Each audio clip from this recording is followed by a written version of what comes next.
thank you for coming here and the opportunity for me to speak to you here today. My name is Jonathan Rudd. As mentioned, I'm the president of DS Geophysical. DS is a ground and airborne geophysical contracting company based in Canada. We also have a subsidiary in Mexico and Chile. DS is focused on innovation. We have an R&D group of over 10 full-time people working in our office in Canada, and we generate our own technologies and use our own technologies for carrying out our ground and airborne surveys. Today I want to talk about innovation, and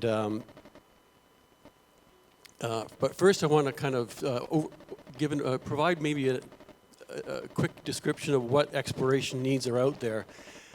Certainly the desire for deeper exploration is there. More accurate imaging and modeling is important as we try to explore more efficiently, and better integration of data sets through artificial intelligence and other methods. And obviously rapid exploration is becoming more and more important given demand and political realities. On the geophysical side, we see a lot of innovation coming through. SQUID technologies, these are very accurate sensors. The introduction of 3D IP, resistivity surveys. Higher power transmitters. There's a lot of high power transmitters coming onto the market. A great demand for these, again, speaks to depth. Passive airborne EM systems, deep search systems, UAVs, ground penetrating radar has become much more effective. Again, as I mentioned, artificial intelligence, machine learning, the ability to handle big data sets. Full tensor airborne magnetics is something I'll be speaking about today. Muon technology, diamond and nitrogen vacancy magnetometers. So there's a lot of new technologies that are being developed. But today I want to speak about two of them in particular, the 3D induced polarization method and full tensor airborne magnetics using SQUID technology. So 3D IP had its roots at around 2010. Prior to that, you can see the data volumes of IP surveys were really quite small, very few data points back from when it first started in the 1960s and even earlier. But in a distributed array, Mount Isa Mines in Australia developed a distributed array system in 1998. Data volumes increased. And then in 3D IP was introduced in 2010, and the data volumes increased further. And then the introduction of the technology I'll be speaking about today, 3D CVR, or with the DS32 system, we can see the data volumes have increased up into the hundreds of thousands and even millions of data point for the final data sets. So the DS32 technology comprises a set of single channel receivers. You can see them on the left, and a high power transmitter, which is on the right. The system produces very, very high volume data, generally about 100 times the data volume of other competing 3D technologies, and it produces a very high signal to noise ratio, which provides a great depth search. So the patented aspect of this technology is called common voltage referencing, or CVR.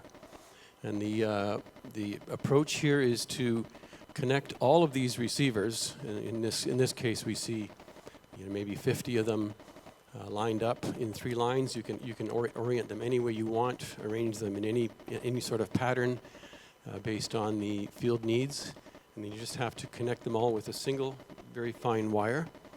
And then once that is set up, you can calculate dipoles between any 2 receiver. So now you can have dipoles along the survey lines, but you can also have dipoles across the survey lines. And there's great advantage in having all of these additional dipoles, primarily for resolution, but also for depth. So in this example, this is a company called Thesis Gold in Western Canada, in the mountains, searching for epithermal gold on this project area, ranch project area. And on this left, you can see the geochemical work that's been done. On the right, you can see the magnetic data set from which they've derived structural interpretation. In the center, you can see the IP data set that they've derived. The image has been sort of split into two by a gray line there. On the right is an older 3D IP survey carried out a few years ago, and on the left is a DS32 survey, just to show the difference in the resolution that is achieved with the CVR methodology. Both these surveys were completed with the same line spacing and station spacing, so that higher data volume and the cross-line dipoles produce a much better resolution data set. So in this case, their target was resistivity highs, coincident resistivity highs, and chargeability highs, and they were able to, with the higher resolution data, characterize and identify targets quite effectively. For depth size, many factors play into how deep an IP system can see.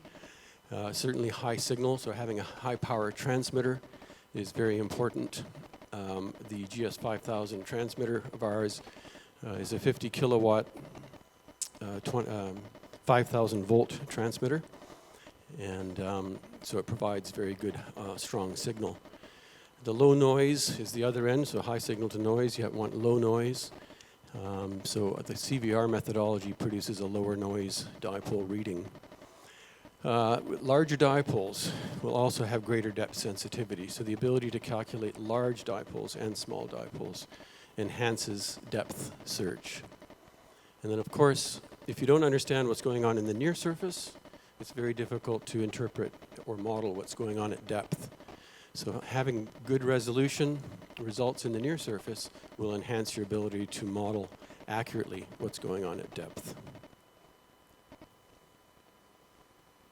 So here's an example of a survey carried out in Arizona, porphyry target with about a 500 meter of cover.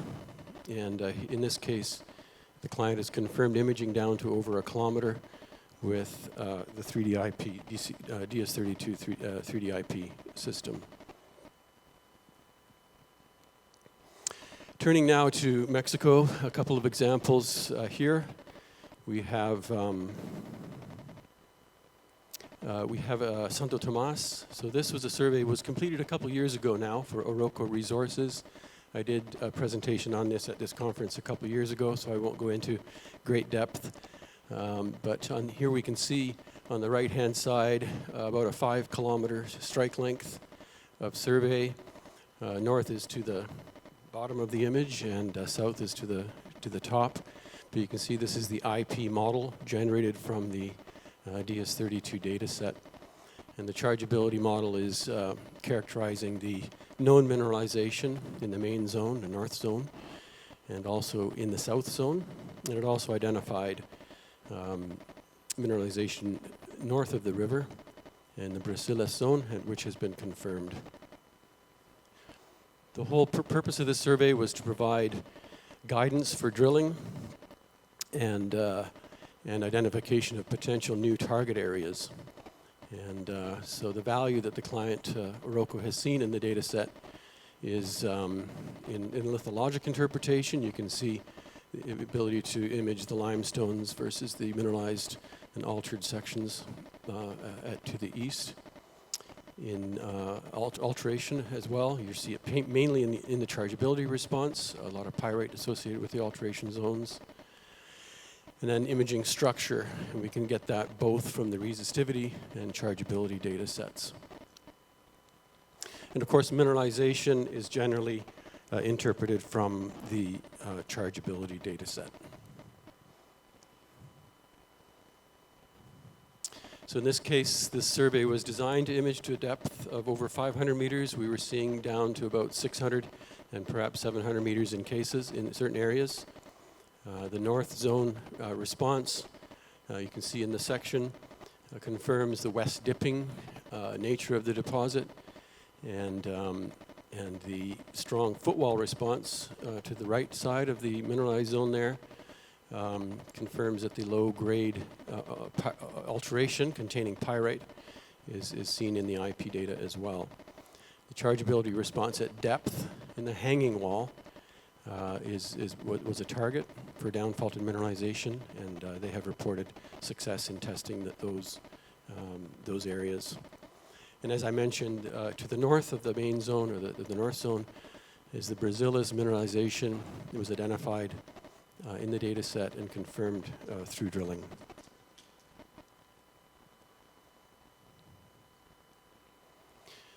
So this is the chargeability data set. Second example is Regency Silver's Dios Padre project in Sonora. The Dios 32 survey was carried out there early this year. It was designed to explore to a depth of about 600 meters. And the 3D survey was completed because the geology there is complex, and many different structural and different trend directions. The data set that we delivered to the client was over 300,000 data points, and that supported an accurate 3D model across the survey area.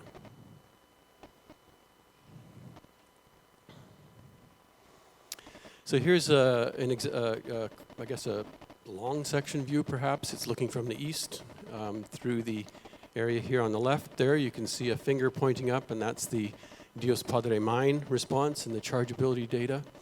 And in the center, you can see a couple drill holes there, and that's the recent drilling that they've completed at this project area. But as you can see, the red, the bright red color there is a 3D IP survey that was carried out several years ago, and it was carried out and it had been modeled, and you can see that it's fairly depth limited. And they had interpreted it to indicate that the highest chargeability responses were about 150 to 200 meters below surface. And then the chargeability response, you can see, drops off to depth. The new survey shown in the DS32 survey shown in the orange colors, you can see extends the chargeability response to much greater depth. And from the drill holes, you can see that sulfide response has been confirmed. Those are copper assays from some recent drilling done down at depths of about 400 to 500 meters. So the value of this data set, that it confirmed the relation. I'm just going to, sorry, one further point. In that older data set, you can see that there's not a clear connection between the Dios Padre mine response on the left and then the new mineralization to the right. You can see it almost looks like there's a break there. But the news survey confirms a continuous response across between those two surveys at depth, suggesting a connection or a correlation between the mineralization. So here I've just stepped back a bit, same sort of a view, and the value that that Regency Silver is gaining from the data set is in understanding the relationship between the Dios Padre mine and the new mineralization to the north. You can see the drill holes there. And then obviously the establishing the response at depth, and that's been confirmed by drilling. So they're actively trying to sort out what that all means. And then third, there's clearly some blind responses to the north, which remain to be tested, prospective zones. So this is the recent drilling, as mentioned, good success at depth, some strong assay results in holes drilled in this current year.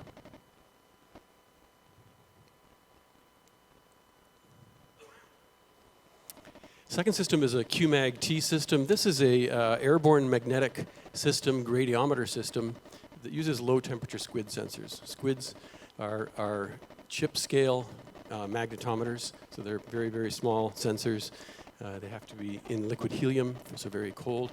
But we're measuring 9 components of the magnetic field, 9 directional components of the magnetic field, perhaps easiest to show what we're measuring this way. The 9 measurements that are made are in the brackets. This would be the response over a magnetic cube in the ground. And on the bottom left is what you'd get with a total field system. In the brackets is what we're measuring with this QMAG-T system. So lots of directional information, lots of structural information from this system. This is just a sample of profile data that you get. On the bottom is what a standard TMI survey would give you. And the top 2 profiles there are the 6 tensor components that we deliver with this QMAG-T data set. Here's an example of the sensitivity and resolution of the system in the top right. This is comparing a conventional total field survey system on the far right with a QMAG-T response in the middle there. And you can see the higher resolution and the higher sensitivity that's gained with these really, really sensitive squid sensors. And the bottom left is also comparing a conventional survey on the edges of the image to the squid survey in the center.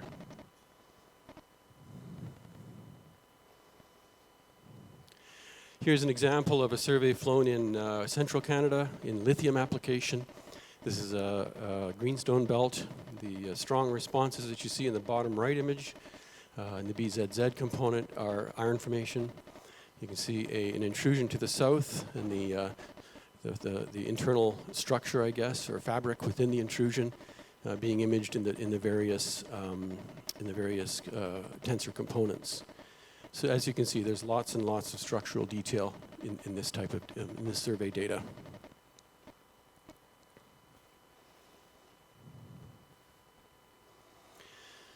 Here's another example where directional information is gained from the tensor data.